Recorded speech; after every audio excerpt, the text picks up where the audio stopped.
Hey everybody, it's Danny B here with Sharp Horizon Sports. I finally was able to finagle Mr. Sharp onto the show this week. We've been trying to get him on since the beginning of the season, but he's a busy man. I'm a busy man. He's got a little one he's coaching in Little League football, so that's keeping him pretty. How are they doing, by the way? What you guys? I heard are off to a pretty good record. Yeah, we're 2-0 right now. We beat Northwest 7-0. That was a tight defensive battle. And then last week we beat Summit 41-0. So the offense was rocking and rolling. And after two games, Mr. Sharp's defense hasn't let up a touchdown yet. So that's where my specialty is. That's where growing up I played. And so things are good. It's busy. And I'm ready for the season to be over here in about a month with the boys. And then we can really start digging into some more NFL because, I may be getting a couple hours a week to do my research. And Yep. normally I like to podcast a lot more, get on them injury reports, and I just don't have the time right now. Yeah. That's what I was saying last week. I had a busy week last week myself, and it takes a time, man. It's if you want to beat these books, if you want to beat these numbers, you can't just look at this and say, "Oh, this is going to happen. That's going to happen." It takes a lot of time, more time than I think people. It's almost like you have to have another job in order to beat these numbers. I mean, if everybody, if it took them 1 or 2 minutes, just you know a little bit of a time, everybody would do it. You Yeah, know. for sure. At Saturday, my brother came and watched the game. And then we went up to Weber's and got some lunch. And, we were shooting the shit. And he's been watching football nonstop. Like, he doesn't have much going on Sunday. So he's plugged in and he goes, I'm going to bet A.J. Brown for any time touchdown score because he's due.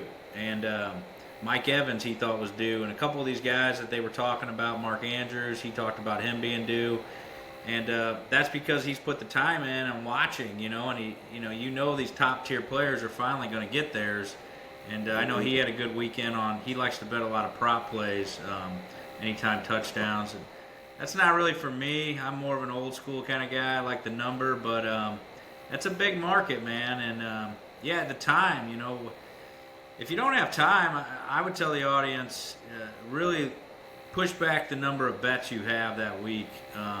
Because you're just kind of throwing your money away if you haven't done the research, and it's tough, man. When you got a busy life, it's tough. Some of these guys that are on these sports podcasts or professional gamblers, they'll stay up all night and handicap a game and watch it themselves to see what's going on, and they watch game film, and it's a lot of dedication, if that's going to be your full-time job. But I think for guys like me and you, we've talked about it at the bar many nights, like this is the dream, right?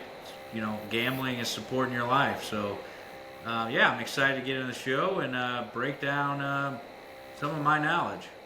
Yeah, I noticed one thing that DraftKings and FanDuel, a lot of these bigger betting sites are pushing is, and the kids seem to be getting into it, is the prop parlays.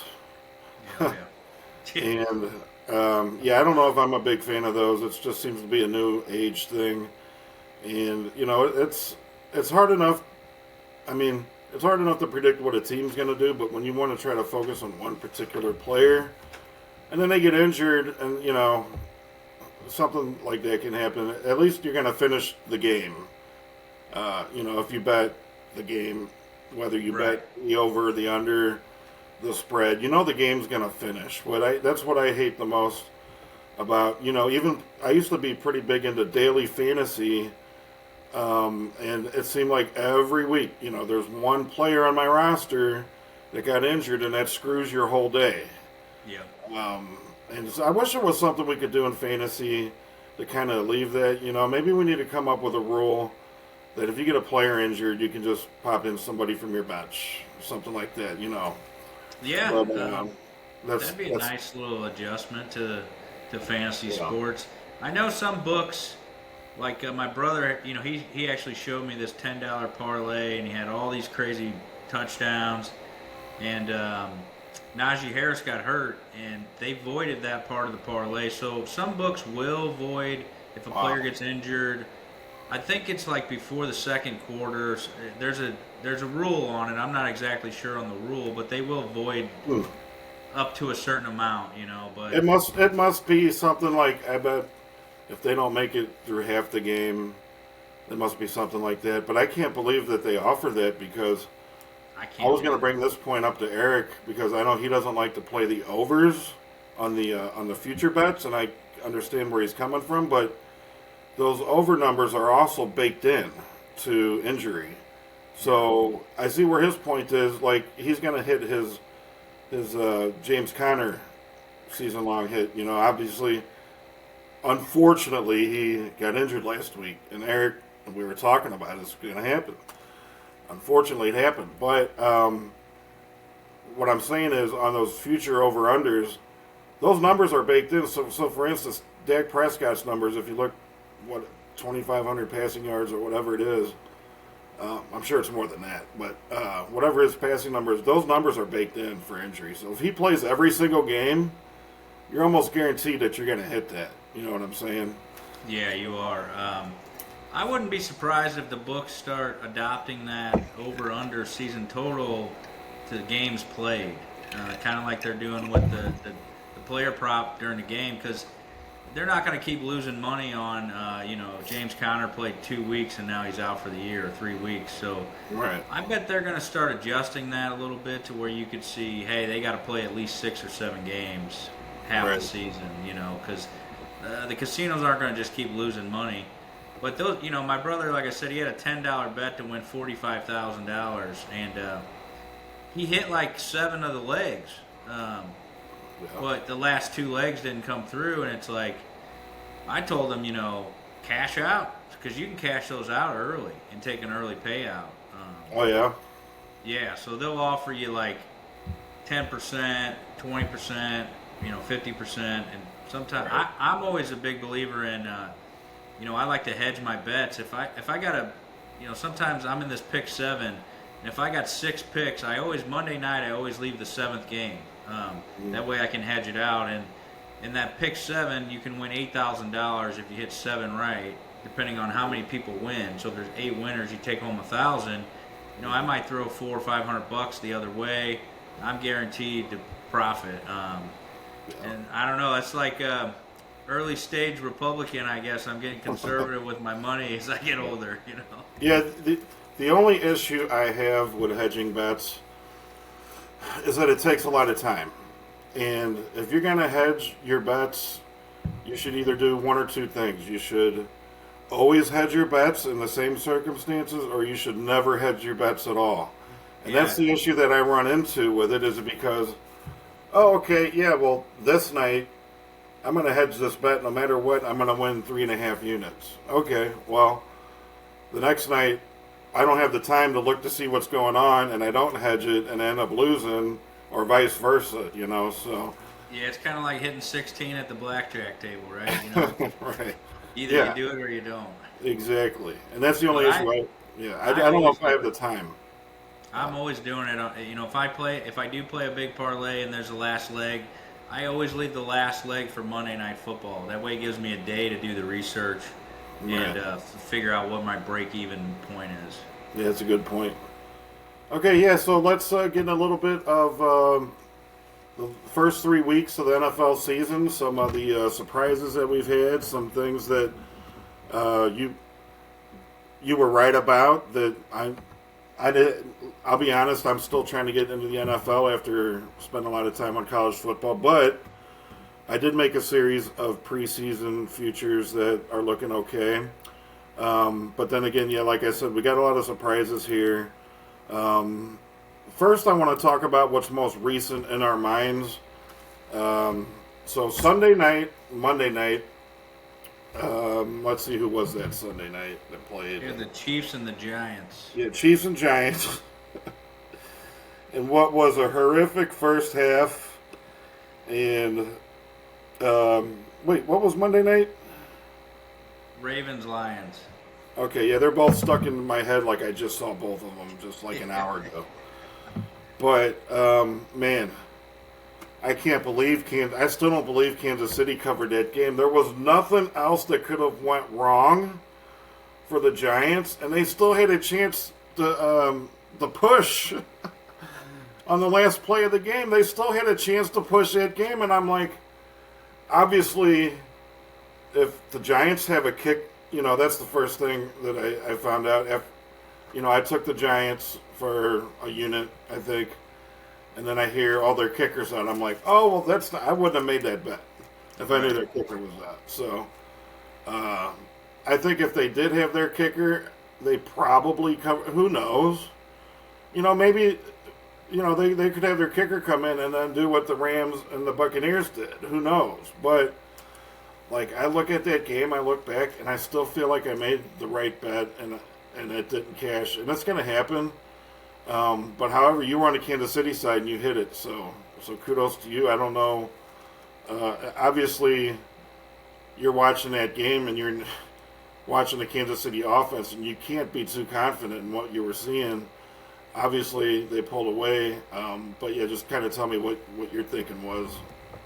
Yeah, on that game when I was handicapping it, just came down to Russell Wilson and Steve Spagnuolo's defense. I've watched Spags. We've all watched Spags. If you're a Rams fan, you know his defense, and he gets after the quarterback. He likes to run that zero cover blitz, and they were double teaming Malik Neighbors.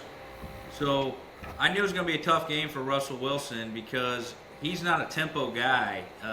He's a run around in the pocket, make something happen, or take his moon ball shot deep, which, we saw him get a lot of success against Dallas, but Dallas' secondary is probably going to end up being one of the worst in the league by the season end, kind of just like with Miami. So those are some trends you can start looking at with Miami and Dallas. Their secondaries are just god-awful. So if you want to stream somebody in fantasy, those are the two defenses to do it against, wide receiver-wise. So when I was handicapping, that's what it was. And then also, I just knew the NFL wasn't going to let Pat Mahomes lose to the Giants on Monday night. So I was expecting more flags to go his way, and he didn't get many. So that's why the points were down. But I'm not bought in on Kansas City's offense just yet. But I do think with Worthy coming back and Rice, it'll get better. But I think the league's figured out that offense a little bit. They know how to make Patrick Mahomes be uncomfortable, and they have no running game. I mean, they can't run the ball. And, in the NFL, you have to be balanced offense. And, we're seeing that with the Colts right now. They can run the ball down your throat. The Lions can run the ball down your throat, and that opens up that passing game,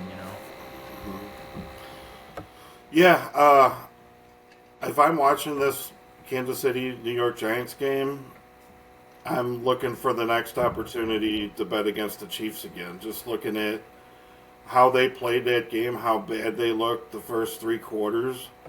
And then, obviously, that's a good New York Giants defense. I don't want to take anything away from them. But I'm kind of like, well, people are going to look at this game. A lot of people aren't probably even going to see what's going on. They're going to look at the final score, and they're going to be, I just think there's going to be opportunity coming up to bet against them, but we'll see. Well, I'm going to move on. They get the Ravens here next week, and so one of these teams are going to be 1-3. So, I mean, I don't know. That's going to be tough. Either Pat Mahomes is 1-3 or Lamar Jackson. So I can't believe it. Yeah, I still think. Yeah, one of these teams is going to be 1-3, but I think there's no doubt we're still going to see both these teams make the playoffs. I think so. I agree, and that's an angle we can look at. Whoever loses this game, their market should look pretty good to bet them to make the playoffs. Right. Yeah, that's a good point. Yeah, moving on to the Ravens game. That's another one that's kind of still etched in my head a little bit because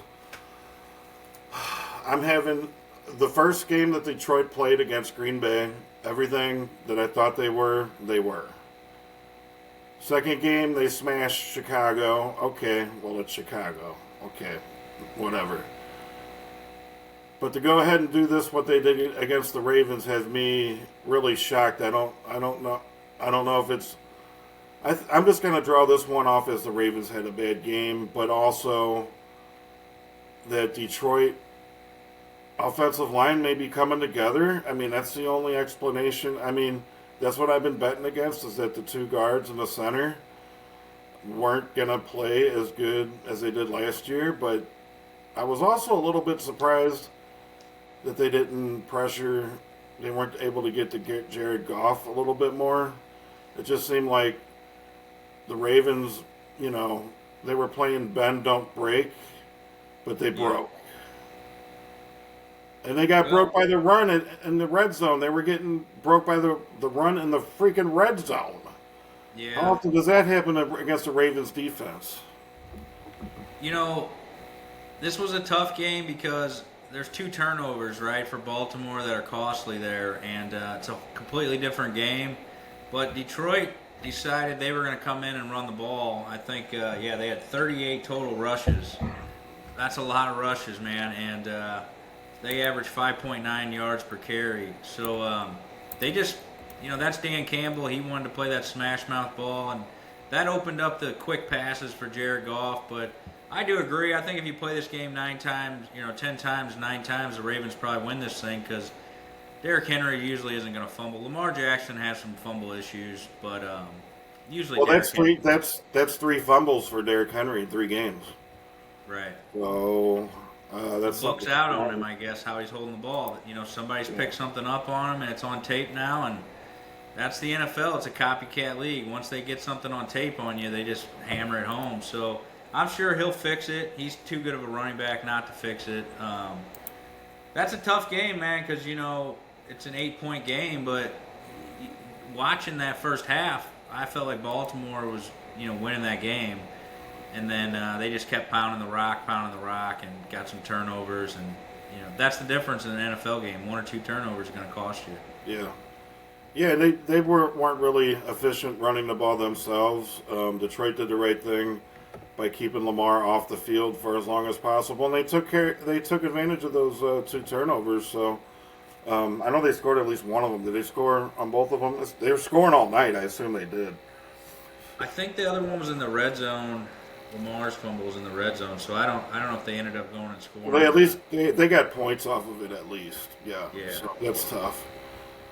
Okay, moving on to our next big surprise, and I don't know if how you're gonna feel about talking about this, but the Green Bay Packers losing to the Browns. Unfortunately, okay, this is how we're going to let the cat out of the bag, okay? We're both Packers fans, all right? Yeah. That's the team that we like to follow. You've been doing a lot longer than I have. I'm more of a latecomer after the Rams left St. Louis, but that's okay. You know what? I can do whatever the hell I want. This is a free country. That's right. But unfortunately, I was unable to catch much of that game. But from what I'm seeing on the stats, and this is going to be a common theme that we talk about, me and you here, is you got to run the ball. Yeah. You got to be able to run the ball. And this, maybe the NFL, I would say 3, 4, 5 years ago was more of a passing league where, Mahomes was going nuts. Going back in, to Aaron Rodgers back when he was with the Packers, man, he was just unbelievable. Just 5 touchdowns a game here, there, just over 500 yards. We're not going to see that anymore from anybody, I don't think. Yeah, they adopted this new defense, so it's 4-2-5 defense. And years past, we were seeing, back in the 90s, you saw the 5-3 defense, and that was more to stop the run. But the passing game, you couldn't come across the middle or else you got knocked out. And then, the NFL kind of took that away with the targeting and hitting players in the head, which is good for safety. And then these teams started going to the 4-4, and that really opened up the passing game because then there was way more open throws for these receivers. And so, defensive coordinators got creative, and they run a 4-2-5 now. And with these athletic players, with the 4-2-5, you can have these hybrid-type cornerback linebackers. And so when they come to the line, and I think, too, what the offenses need to start adjusting to is You see Pat Mahomes, you see all these quarterbacks come to the line, and they wait till the last second to snap the ball, and they're reading the defense. Well, the defense is getting smart enough now where they're reading the offense. And these hybrid players are coming down in the box to play the run, or they're coming out to play the pass, and they're really taking the passing game away. It's really become a dink and dunk league. Unless you can run the ball like you saw with Detroit, and then it opens up that, because then they have to cheat and come down in the box. They got to bring 9, 8 guys in the box to help out in the run. Then that's when you can have a shot. Until then, though, if you're just playing straight up, it's tough, and that's what Jordan Love ran into. You know, the Packers, they averaged 2.6 yards per carry. That's not going to cut it. No. And Jordan Love, that last interception, I mean, I don't know if he got paid off or what. That was terrible, you know. And me and you both know that was Jordan Love last year, throwing bad interceptions at bad times. So I don't know. You know, I'm still not sold on Jordan Love, and it's tough. You know, as a Packers fan, watching Aaron Rodgers, there was nobody better. So he's got a high bar to, you know, to hold up to. I don't know, man. I don't know about Jordan Love here. We'll see. If the running game doesn't work, he can't win the game for you. He's not elite enough. Right. Yeah, he's getting the superstar paycheck. It's time to start giving the superstar results. That's part of the issue there. I know me and you, we don't quite agree on the Micah Parsons thing. I think he's a little overrated myself, just because it seems like a lot of his success and a lot of his stats were built up against like garbage times and teams against, you know, with Dallas. I think Jerry Jones knew that, which is why they couldn't get into it. Anyway, but yeah, getting back to Love is just that, you know, it's hard to compare. You can't really compare him to Aaron Rodgers because it was almost two totally different eras and different styles. But it doesn't matter. You got to get the job done at some point. I mean, look at Joe Burrow. Like, he's a franchise quarterback. I mean, he's getting paid good money. He's able to come through and do what needs to be done. Jordan Love needs to start producing and doing the same things. I mean, he did drive him down for a game-winning field goal after that pick, but he can't throw that interception, and then the kick gets blocked. And that I don't know. You can't even write this stuff up. How the NFL sometimes. I mean, we had 3 block kicks and within like 3 minutes. It was crazy. Right, like you were saying. Well, what if you have the Rams plus 3.5, and then you also have the Bucks? You're sitting there, you're like, oh, I got 2 for sure winners here with a minute left in the game, and then boom, nope, sorry. Yeah, it never happens. I mean, I don't know if you could have bet that parlay. I mean, we'd be in Jamaica or we'd be in Brazil right now. You know, filthy rich if we could have bet those 3 games would have block kick for block kick, and those 2 other ones have a touchdown recover. My God. Right, and I was also thinking the other night it was one of these. It was a Sunday night or Monday night game, and there were no touchdowns scored until like the middle of the 4th quarter, I think, and then it was one of the teams let the other team score so that they could get the ball back. Oh yeah. I forget which game it was. Was it Pittsburgh? Well, anyway, so yeah, that's another situation where I was sitting here thinking I didn't really. I think I might have had a unit on something, but I didn't. It wasn't that big of a deal. But I'm sitting here thinking, every once in a while, I like to look at that no touch. If you get 2 crappy offenses, the way the game's going right now, 2 crappy offenses, no touchdown. That's usually pays out like plus 12,000 or something like that. Yeah. And I'm just thinking, if somebody would have bet that, and then lose because they let the other team score a touchdown, I would be completely pissed off, man. Oh yeah. There's been a couple NFL games that have been like that this year, where that zero touchdown. It's a far-fetched one, but man, if you hit it, watch out.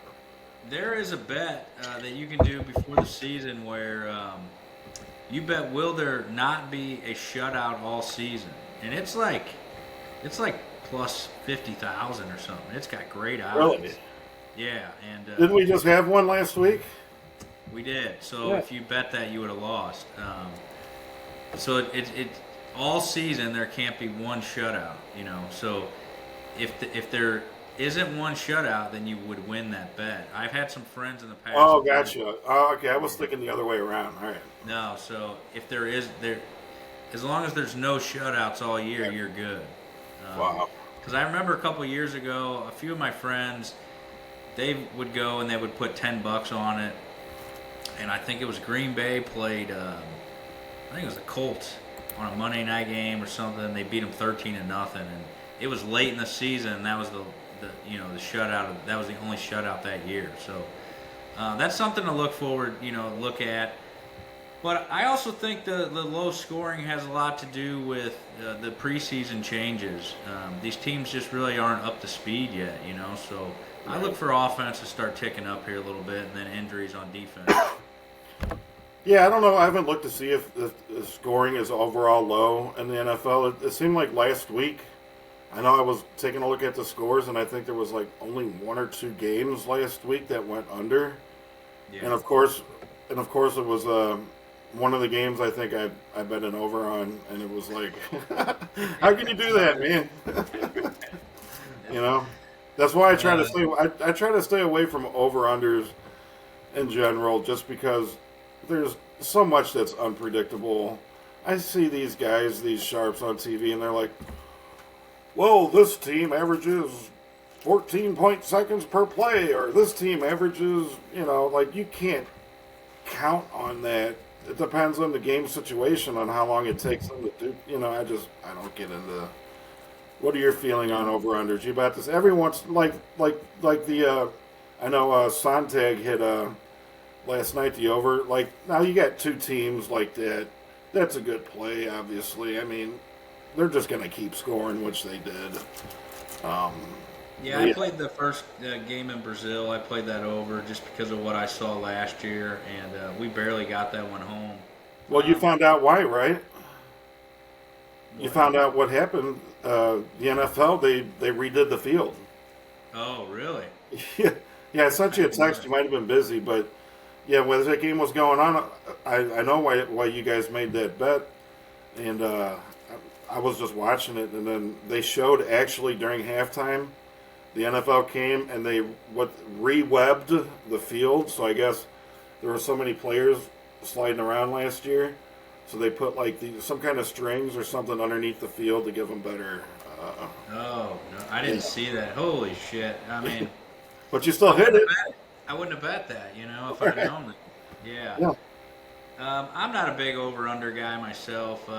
Maybe when we get here in the colder weather and Buffalo, there's a big snowstorm or 30, 40 mile an hour winds. There's been times where I've bet in the under, and it can't even go low enough. Right. I remember a playoff game with Minnesota and Seattle a couple years ago where it was negative 10 degrees or whatever it was, and I think the over/under was 28, and it was like 3-0 final score. So there are instances where I will, but I try to stay away from the majority of that. Mm-hmm. Okay, so I just wanted to see what's your outlook on the Packers moving forward after tonight. It looks like we have, after last night, Sunday. It looks like we have Dallas this week. It's a good time to go in and face the Cowboys, baby. Yeah, CD Lamb's out a couple of weeks. Their defense is banged up. But our offensive line's banged up. Zach Tom's going to be out. We lost Jaden Reed. Yep. I think they're saying Christian Watson will be back after the bye, so that'll help out the offense a lot. And I know Tucker Kraft's kind of dealing with a little knee injury. I was just going to say, yeah, he's banged up. We're dealing with some injuries, man. But overall, when you look at the schedule, I think we should be able to handle Dallas. Packers have done well in that building since they opened it up. Mm-hmm. And I remember that playoff game just like you do when Jordan Love went in there and lit them guys up. Yep. And I'm sure Micah Parsons is going to be juiced up. He's got to be juiced up. So you might look maybe throwing a little unit on Micah Parsons to get a sack. I think that might be a pretty good bet. Mm-hmm. But I like the Packers. And then Cincinnati back at home. So we're gonna roll Cincinnati. Burrow's out. That team's falling apart. Right. Arizona, they'll be tough, and then you get Pittsburgh. That one's gonna be tough. I'm probably gonna bet old man Rodgers in that game. I don't think there's any way he's gonna lose to his former team. I just No. got Brett Favre vibes about that one. Yeah. But Where Carolina is that game? at Pittsburgh. It's at Pittsburgh. Oh yeah. Then you get Carolina. I think we can handle them at home. The Eagles will be tough at home. The Giants, Minnesota. I think those are all winnable games. Detroit will get us at Detroit. You know that series usually goes 1-1. The Bears, Denver, the Bears, Baltimore, Minnesota. I definitely think the Packers are a playoff team. I mean, Oh yeah. you kind of got to throw that Cleveland game out the window. I mean, Right. Cleveland's just like they're probably going to beat Baltimore, and that's going to be their 2 wins on the year. You know, that's how fucked up Cleveland is. Yeah, you just don't know what's. Cleveland, and I consider Miami's the same way. Like, I just stay away from everything with Cleveland or Miami because you just never know what Miami's ever going to do. Unless they're traveling north playing a really good team, but still, then I try to stay away from them. So I saw this meme come through on my Facebook feed a couple days ago, and it's true. It says, if you don't have any plans on Monday night, or I'm sorry, if you do have plans on Monday night to keep those plans, because Monday night, here's our matchup on Monday Night Football coming up: Jets at Miami, Yeah. Cincinnati at Denver. So Yeah. I kind of like the Jets in this game, though. I think Miami's falling apart, and I wouldn't be surprised if Mike McDaniels gets fired here in the next few weeks. Well, they're both 0-3. Yeah. But the Jets have looked more competitive, I think, in most of the games. They almost pulled the upset against the Bucks, and it just seems like maybe that team's got more momentum than the Miami does. Miami seems like they're kind of going to sell Tyreek Hill, trade him, and Yeah. it just Mike McDaniel, he's kind of losing the locker room. It feels like because they should have been in some big time playoff games, and they just never made it. He didn't adjust his game plan, and I don't know. I feel like that train's going down, and I kind of like the Broncos to kick the Bengals' ass in that game. Yep. Yeah, I'm staying away from Miami. Like I said, I just don't like putting anything on them ever unless New England's coming down to play them, because even Tom Brady used to have trouble going down to Miami. So, I mean, like, Yeah. if Tom Brady has trouble winning there, I'm not going to bet the Jets. But Cincinnati, Denver, yeah, I agree with you. I mean, that should be a Denver smash spot. The only thing that kind of worries me there is, well, I mean, it could work in your favor that Denver's 1-2 and Cincinnati's 2-1. So maybe this is a good spot for Denver to smash. Yeah, I can see that. Denver should be able to pull this out by 10. Yeah. Just The to be able Bengals they're falling apart. That clubhouse, that locker room, they got to be feeling down without Burrow for the season. You know what I mean? Like, those guys know that Burrow's the team. He carries them. To me, he's the real MVP. Without him, that team will be. We're going to see it. I think it's a 3-win team. I don't think there's another team. I wouldn't even say Patrick Mahomes Yeah. is more valuable to the team than Joe Burrow. You can just see. I mean, from week to week, when he's not there, they're getting their asses handed to them. When he is there, it's at least a competitive game, and he's usually throwing for over 300 yards and 3 touchdowns every game. So I don't think there's another player in the whole NFL that means more to their team than Joe Burrow. Yeah, I agree. And when he gets locked in, I know last year it took him a few weeks to get locked in, and he was locked in. I mean, it was like this dude was going to throw 80%, and like you said, 300 yards with 3 or 4 touchdowns every game. He's a different cat, man. And shame on the Bengals for not protecting this guy, man. It's got Andrew Luck stuff written all over it. Yeah, it's a shame to see this kind of talent just get thrown away because you can't put an offensive line together. It's sad. Okay, looking ahead at some of the more meaningful games this Sunday. This should be a good one. Actually, I'm sorry. This Thursday, we have a decent matchup here. Seattle at Arizona. Arizona right now is +1.5. That's going to be a tough matchup. That's going to be. Seattle has really been first couple games been opening some eyes, especially with that defense. The offense has been capable. Arizona, they're both 2-1. Arizona, I haven't really been able to watch too much of this year, but usually Arizona is one of your best cover teams in the NFL in the last couple years. Yeah. I think if you put money on Arizona every game the last 2 or 3 years, you're up a bunch of money. So that's a tough one. Right now, looking at it, 86% of the bets are on Seattle -1. So this is something I like to do. I like to just fade the public, and I like Arizona in a short week at home. Division game and a home dog. There's Yep. nothing more Mr. Sharp loves than a home dog in a division game. So I agree. hopefully the public pushes this thing up to 2.5 or 2, and we can get the best of the number. But I'm definitely going to be on the Cardinals in this game. I like them. Hmm.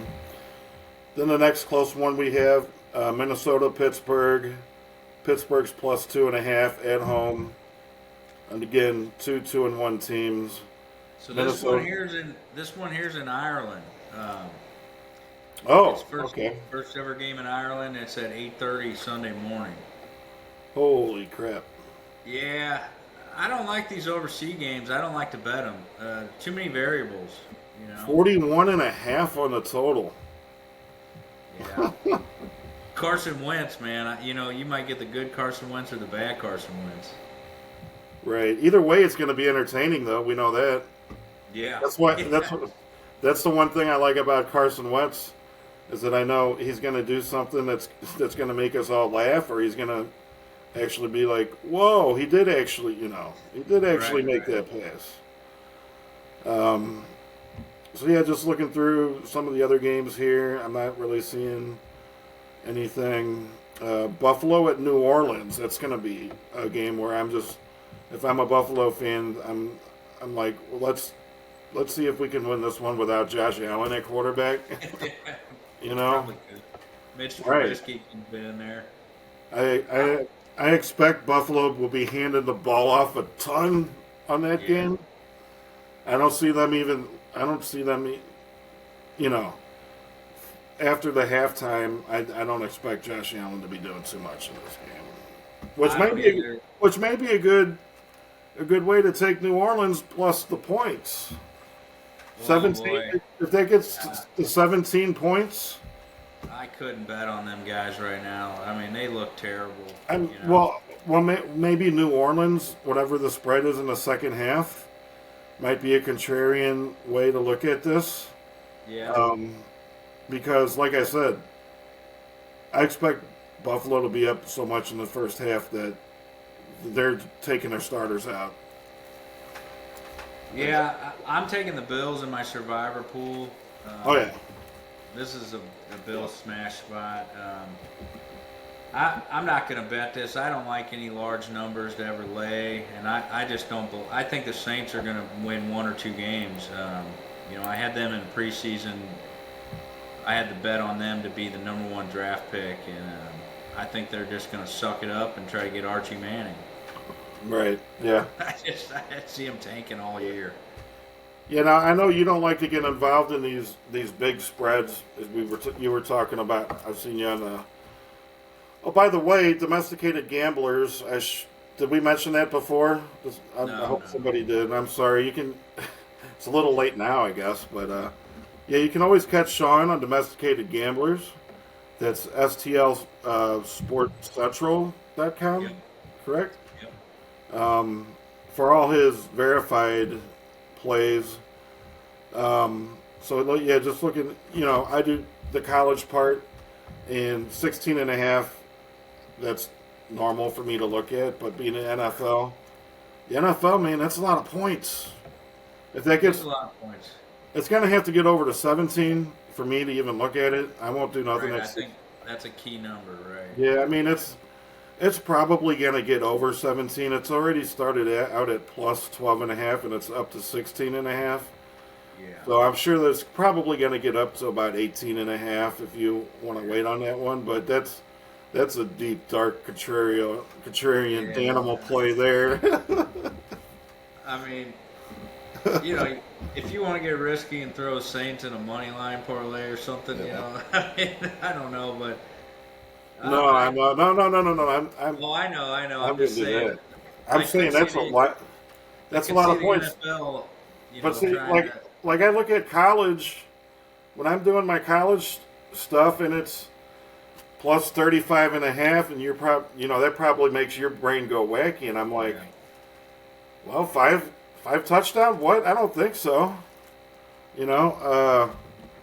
Those are a lot of points, and that's the thing. But the difference between college and NFL is that, like, yeah, hold them to those points. That's too many points. right. Yeah, I know it's tough. Obviously, when you're making these bets in the NFL, well, there's a reason, like, nobody wants to take New Orleans. But those are usually the kind of bets that hit because nobody wants to take them, Just like the Browns last week, Right. No one saw that coming. Yeah, for me, if it wasn't Spencer Rattler and it was somebody capable, I'd probably maybe think about it because it is a lot of points. But boy, I don't know, man. I don't know. Anything that gets over 7.5 points, you're like, whoa. Yeah, I am. Unless I like the dog a lot, Yeah. One game I do like, I'll just get this out. It's not an official bet or anything, but also so the fans know, me and Dan are both on Sports Action Network. Oh, yeah, that's right. What's that called? Yeah, not Sports Action. It's Action Network. Action Network, yeah. Yeah, and I think I'm Mr. Sharp 44.99, and Dan is. Are you Danimal on there? Yeah, I'm Danimal 44 on the Action Network. Yep. And so I know you are. You're kicking butt in college, man. I think Dan's plus $540 so far this year. Is that what that says? Yeah, I'd have to look up my record. I haven't really. Time, I guess. Yeah, I haven't really been keeping track of my full record, just because once I get more followers, things like that. I'm not even up to 100 followers yet on Facebook. We'll wait till we get a little bit more. Well, I know. So hold on. My record and my all-time record, which is from the last 2 years, half of last year and this year, in NCAA football is 35-19, and that puts me up $540, and Nice. those are all one-unit plays except for one, I think. So, Yeah, I joined the Action Network around July, and I'm up $2,864 so far. So now you bet a little bit bigger than I do. Yeah, I do. But if you blindly followed me, you're up $2,800 so far, and Yep. And this is something I talked to Eric about. Is I have some buddies who really like to bet larger than me even, and boy, that's when the casinos and the books really cut you off, because if you crush them too much, they don't want your action. They're going to cut you off. So I like to say, pigs get fat and hogs get slaughtered. I'm good with winning about $1,000 a month. It pays the bills, and if I want to go on a little trip, we can.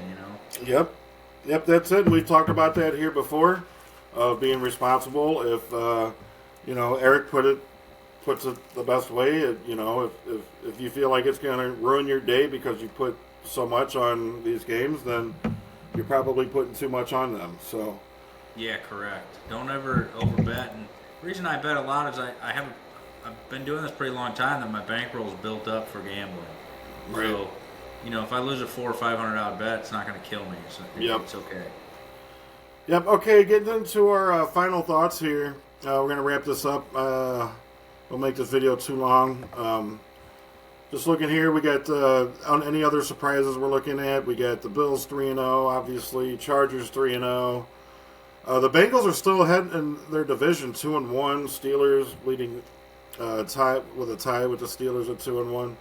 I guess the only other thing I want to talk to you about is Colts and Jaguars. Colts are 3-0. Jaguars are 2-1. I really don't need to talk to you about the Jaguars because that was even one of my teams going into the season that I thought was going to be a playoff contender, and here they are. They are doing what we thought they would do. But how about the Colts? What's going on with those Colts, baby? Yeah, on the preseason show with Domesticated Gamblers, I talked about if Daniel Jones was the quarterback, I was going to like the Colts this year a little bit. I'm not a big fan of Anthony Richardson. But the Colts are running the ball, man, and they're doing what Daniel Jones does well, the RPO plays, and he's running around making some plays. Colts are dangerous, but I do like the Jags myself, and I think the Jags, they're playing them this week, right? Shit, I'd have to look. Oh, no, the Colts are playing the Rams. So this is going to be a good test. This should be a good game. Here. I'm still salty about that Rams loss. That's probably the worst bet I'm going to have the rest of this year.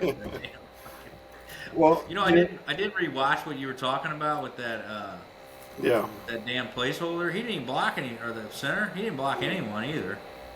And then the other guy had the ball. The guy fell down and had the ball. He just let it go. Yeah. It was incredible. He had no intentions of ever trying to cover that football, man. It was like he had it, and he just was like. Well, he was like going towards it, and then he like rolled over. I'm like, yeah, what the hell? So looking here at the Jags play the 49ers. That's gonna be a big game too. Yeah, I really like Jacksonville in this spot here with the points. It might be. It's probably going to be a close game. I just don't like really. San Francisco's 3-0. I just don't like what I've seen. They've played some of the. Who did they play last week? Well, they beat Seattle 17-13 in a tight game. Then they went and they beat New Orleans 26-21, and then they beat Arizona on a last-second field goal, 16-15. Yeah. I like Jacksonville in the upset there. And Nick Bosa is out for the year now. Okay. But that's not going to be an official play. It's just something I'm looking at. Another thing you have to consider, that's going to be a horrible travel for Jacksonville going to San Francisco as well. So maybe that might be right. I don't know. I need to ask Eric about a little research the opposite way, because he's always talking about West Coast going to East Coast. I wonder what East Coast going to West Coast. I wonder how those numbers look. I don't know. Yeah, that's a good point. I imagine it should be about the same. Yeah, because you always think of the West Coast going to the East Coast and they struggle, and then Eric came out with his 10-year sample size of it's a myth.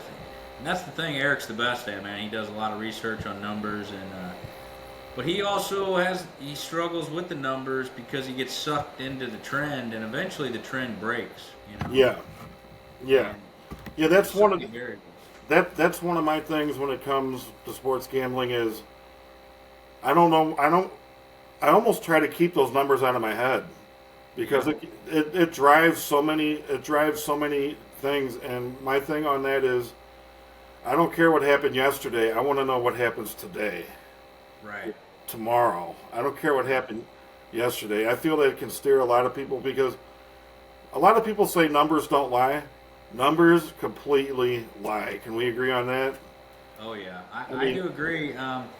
Sometimes some of these numbers he has are great, and it's like, oh, this is a pretty good trend, and I like it.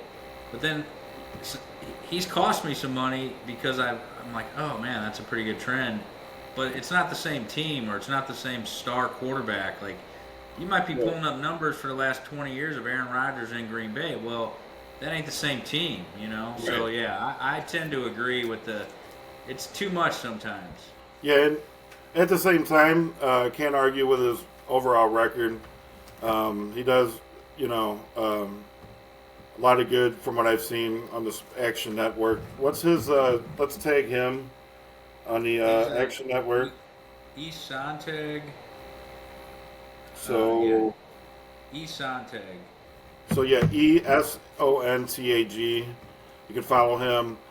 He's big into soccer. Obviously, you can catch him on domesticated gamblers. But yeah, from what I've seen, a lot of his stuff hits is on soccer. And baseball, he seems to do pretty well too. I'm not sure about football though, and he'll even admit to you on that. He likes to follow us more on football. And Eric, we love you, buddy, but you were completely wrong on Clemson this year. I tried to bite my lip. The downfall of Clemson, and that's the thing about college football that I like. Just one point, 16.5. Clemson was a 16.5 favorite on Saturday, and shoot, I go through so many teams I forget which team it was now. It wasn't Georgia Tech that was weak. Syracuse. Oh yeah. Syracuse was up 2 touchdowns. By the end of the second quarter. You don't get that kind of stuff in the NFL to where you're like, shit, I'm going to go order some Chinese food and count this as a winner. You can't do that in the NFL. No, I like to call that, you get the key out and the lock, and that's a lock city at that point. You got locked up. That's an easy win for you. Yeah. You don't get too many locks like that. Wow. All right. Well, Sean, I appreciate you coming on the show here. I feel like I got a little bit more insight on the NFL than I had previously, so just going to keep trying to level up until I feel comfortable with the NFL myself. Yep. As always, Sharp Horizon, Danny B here. I will be posting more picks here for Saturday. I try to get those out by Thursday. If I see something I really like, I'll get it out sooner. But Sean, go ahead and plug your show one more time, and we'll call it a day. Yeah, you can catch us at Domesticated Gamblers. It's on the STL Sports Central network, and we go live every Wednesday night. Hop on. You can join us live, do some commenting. And then you also can email us, and if your best bet wins, you can win a $20 gift card to Pretzel Boys. All right, sounds great. All right, thanks again. We will all catch you guys later this week and see how these football games go. We'll see you later. Bye. Yep, appreciate it, Danny. Yep.